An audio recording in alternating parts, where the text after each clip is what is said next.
Good afternoon. I'm Commander Jamie Funkhauser of the Forsythe Rifles Camp 2245, Sons of Confederate Veterans. I would like to thank all those who are listening and watching this live stream today as we do our due diligence in providing what we can for these veterans buried here today. I, along with multiple members of multiple camps and the UDC chapters across the state, have come here to perform this memorial service, which has been taking place since 1865.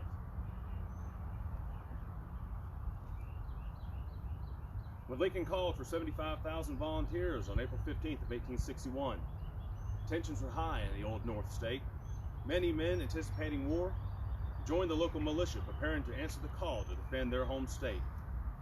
On May 22nd, 1861, just 48 hours after the North Carolina legislature voted to secede from the United States and reclaim its own independence, a group of young men under the command of Alfred Bellow began drills on the parade grounds at Camp Magazine between the towns of Winston and Salem.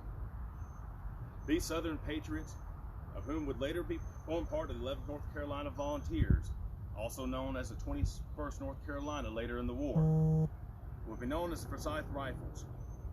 Many of these men, being of the pacifist Moravian congregation, had never seen combat, but stood ready to fight and protect their homes and firesides from a northern invader. Over the next couple of weeks, the men of Winston and Salem would be joined by patriots from the communities of Abbott's Creek, Louisville, Kernersville, Blues Creek, Old Town. These men also answering the calls of their home state to protect their principles their forefathers fought and sacrificed 80 years before. The Forsythe Rifles and their fellow Salem brethren in the Forsythe Braves would continue their drilling and preparations until the morning of June 17th, when they would be called to Danville to meet the enemy in Northern Virginia. On that Monday morning, 200 exuberant citizen soldiers marched from the parade grounds between Winston and Salem to the corner of Main and Bank Streets, where they would halt at the Bellow Mansion. There they would be met by cheerful cries and the tearful eyes of the men and women of the town of Salem. The local ladies read poems and presented the men with beautiful handmade flags for each of the companies to take into battle. The Moravian bishop and the Methodist reverend officiated a joint service send-off, praying for their protection and victory in battle. The men marched through the streets over Salem Creek and on the road northwest towards Danville. The people of Salem bid farewell to their brave men of the Wachovia tract, as June 17th would be the beginning of the war for this part of the state. These young citizen soldiers, Tar Heel patriots, marched off to war, fighting to protect the constitutional government their forefathers gave to them. Some seeking fame and glory, others to protect their homes and firesides. The men of Forsythe County fought an invading army against overwhelming odds. 250,000 Southern men gave their lives in the war between 1861 to 1865. These men fought believing they were resisting subjugation and to gain independence for their newfound nation, just as their fathers and grandfathers had done before them. These men celebrated the sacrifices of the founding fathers by fighting to keep their view of the Constitution that they believed was being trampled on by the federal government alive in their new nation. As the war ended, these men came home to a destroyed Southland and would suffer further through the years known as Reconstruction. Public gatherings of former Confederate veterans was prohibited by law, and the men would have to wait 12 years before being able to publicly honor the lives of the Southern soldiers lost in that battle. In April of 1865, the ladies of Salem would come to this very plot in this very cemetery and over in God's Acre to memorialize the men who gave their lives for the Southern cause. Later, the ladies would join and create the Women's Memorial Association to continue to erect monuments and perform memorial services for these men. The Ladies Memorial Association would then become the United Daughters of the Confederacy, which have kept this tradition alive along with the Confederate veterans for many years to come. In 1889, numerous local veterans associations across the South formed the United Confederate Veterans for the purpose to provide the widows and orphans of the Confederate soldiers, preserve relics, mementos, and care for the disabled soldiers. preserve the record of the service members, and organize reunions and fraternal gatherings. Over time, the veterans began to age and pass away, many to be laid to rest in the cemetery in this very special plot. In 1898, the North Lee Camp of the United Confederate Veterans began hosting the Confederate Memorial Day service here in Salem Cemetery, joined by the United Confederacy and the community. As their years went on and the veterans became less in numbers, its members and successors of the Sons of Confederate Veterans continued the tradition of the memorial service along with the United Confederacy. Here in 2020, we are proud to say that we, between these organizations, stand here today in observance of this Confederate Memorial Day service, arguably the longest Confederate Memorial Day service observance in the world. As commander of the Forsythe Rifles Camp 2245, I am honored to stand before you here in assisting the James B. Gordon Chapter United Confederacy in keeping this tradition alive. I thank all of you for watching this today, and if you're not watching this as we are live streaming it, we will be reposting this on May 10th, Confederate Memorial Day.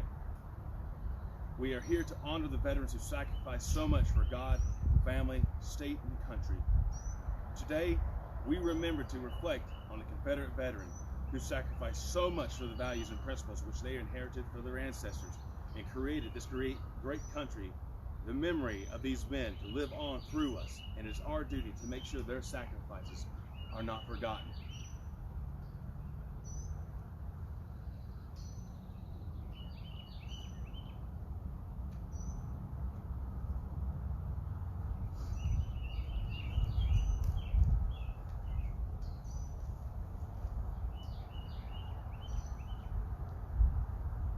As you all know, watching at home, we are posting this online. We are posting this online because of the stay-at-home order, because many of you cannot be here today.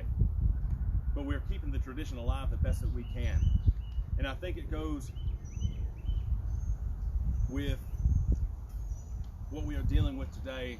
For what I have looked up about the 21st North Carolina, the men of the 11th North Carolina Volunteers who left from Salem to join up with the men at Manassas, Virginia on July 21st of 1861.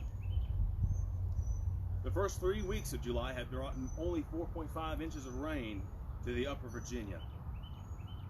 On Monday, July 22nd, alone dumped 1.5 inches of rain on the 11th North Carolina Volunteers, who were camped already along a battle-polluted creek.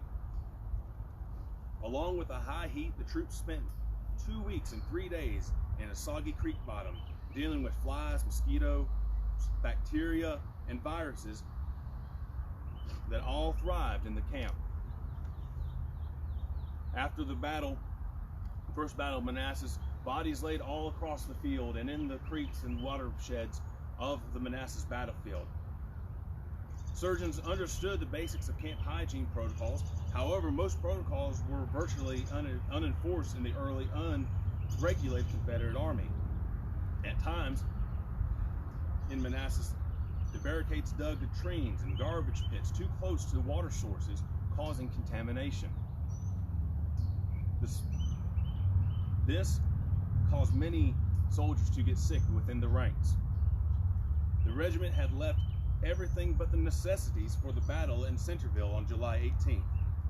The troops had to sleep in the trenches with only a blanket to cover themselves, if they could even get a blanket. Many of them had to sleep on the naked ground underneath them. Those were not able to march back to Centerville to get their materials. This exposure added to the exertions of combat and provided all that there was necessary to trigger a devastating spark of illness. Measles struck first. Surrey County Sergeant Alexander Chatham remembered the health of our regiment was very good until about the 1st of August, when the measles broke out in our camps. Henry Barron voiced the first nervous concern about the camp, writing on August 1st, "I don't like this place. It's too close to the bottom. Where we have bad water, I'm told General Johnson is looking for a better place for us. I hope we find it soon. There are several boys complaining, but I hope it's nothing serious.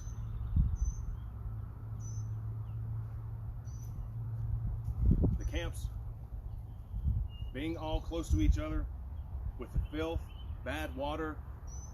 They talked about, one of the officers spoke about how the water was so polluted that when they used it to make coffee with, you would think it was almost used with a bunch of cream with how the coffee was colored. And you can also imagine about how bad the coffee had tasted.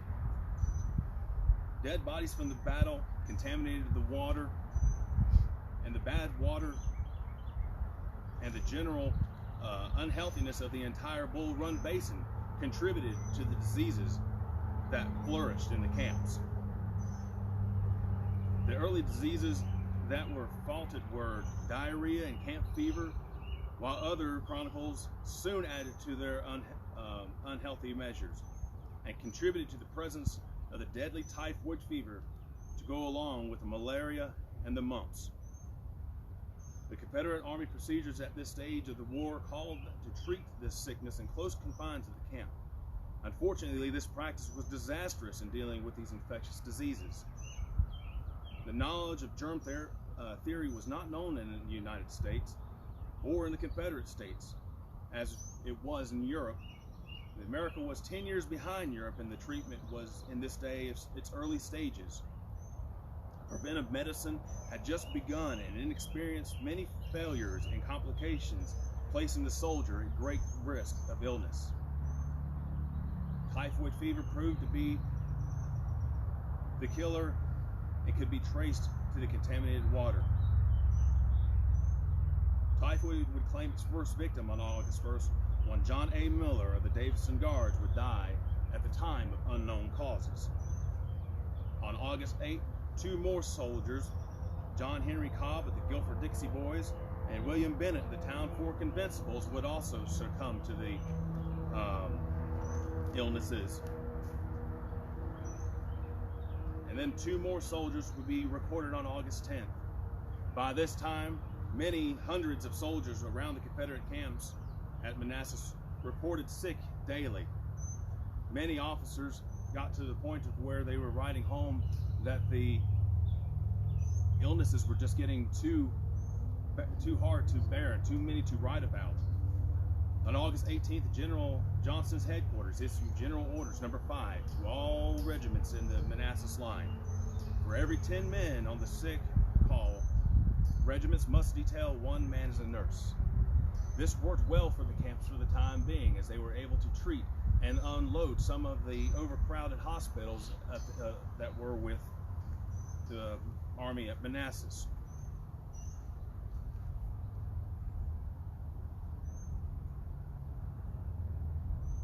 The soldiers would endure many heartaches and many sufferings through the illnesses that would take control of the camps at Manassas. And as the war would rage on, many more soldiers would die of disease, more than they would die from wounds on the battlefield.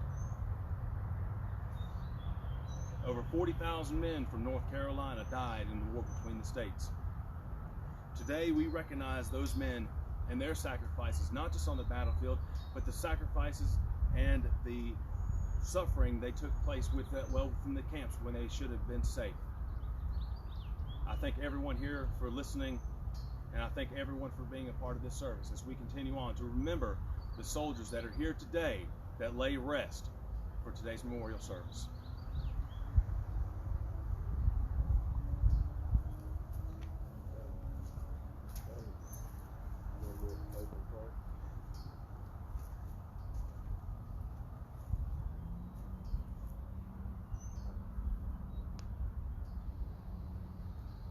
Before we read the names of the men here today, let us bow our heads in prayer.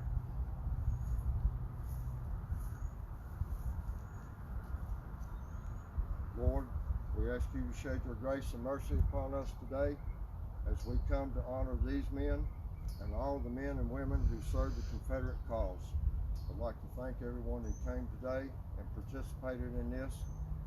and we ask you to be with us during this trying time of our lives. But always remember to help us in our cause to vindicate the Confederate cause. Amen.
Thomas Powell, Company U, 21st North Carolina.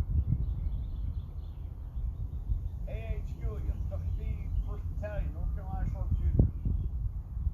T. Jefferson Burton, Company K, 13th Regiment, North Carolina. James N. Corcoran, North Carolina.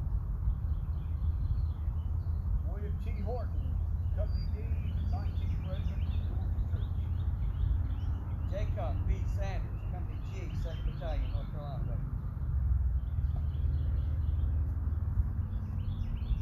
William H. Ball, Company A, 1st North Carolina Battalion. Noah Lewis, Company 33rd Regiment, North Carolina Troops, Volunteers.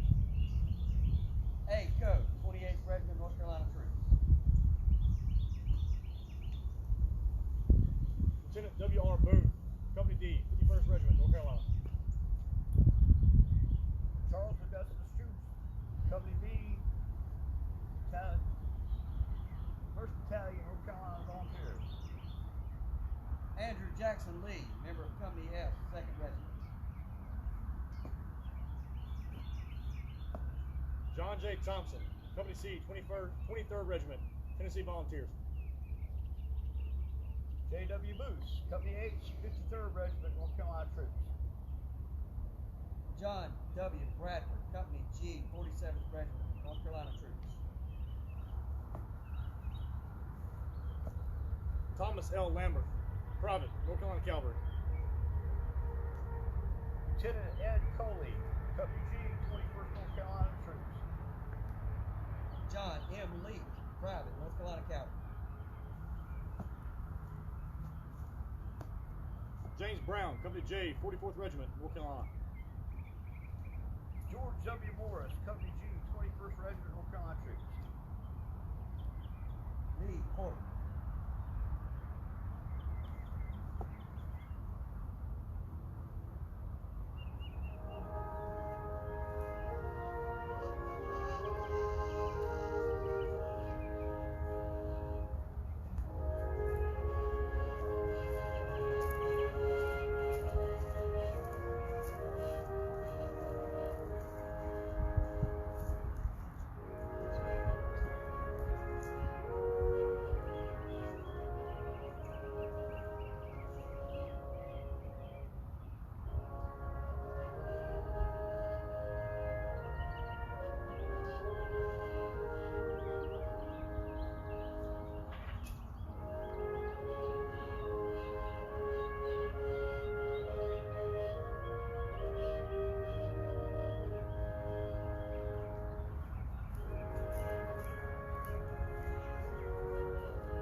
elevation, aim, fire! Oh.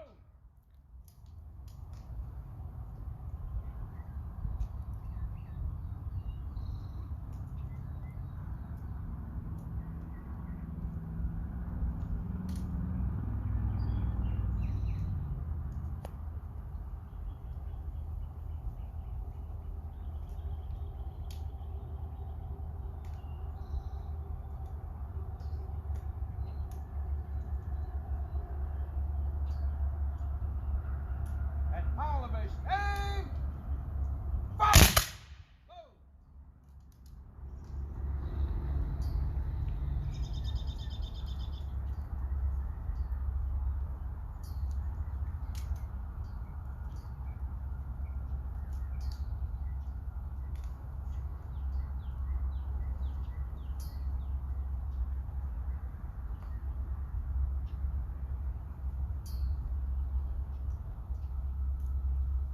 At high elevation, aim, fire! Shoulder on. Freeze it on.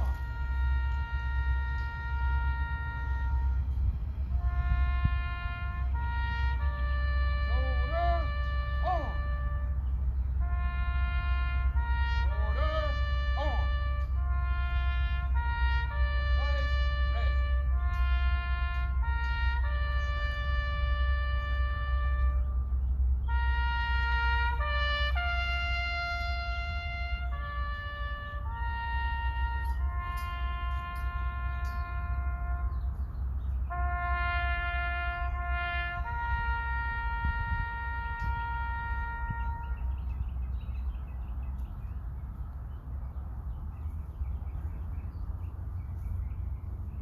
I would like to thank everyone for coming here today to be a part of the service. And I want to thank all y'all for watching at home to keep this service alive and keep it going for years to come. On behalf of Forsythe Rifles Camp 2245 Sons of Confederate Veterans, I thank you all and hope to see you next year.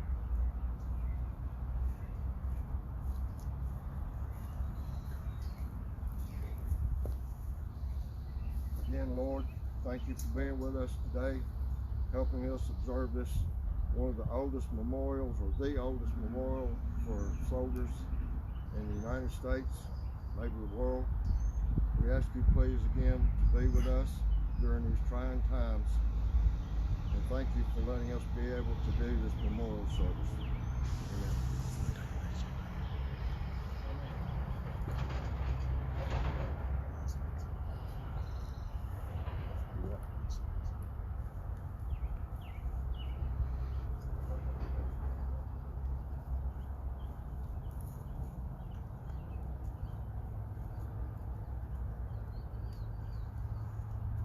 I wish I was in the land of promise.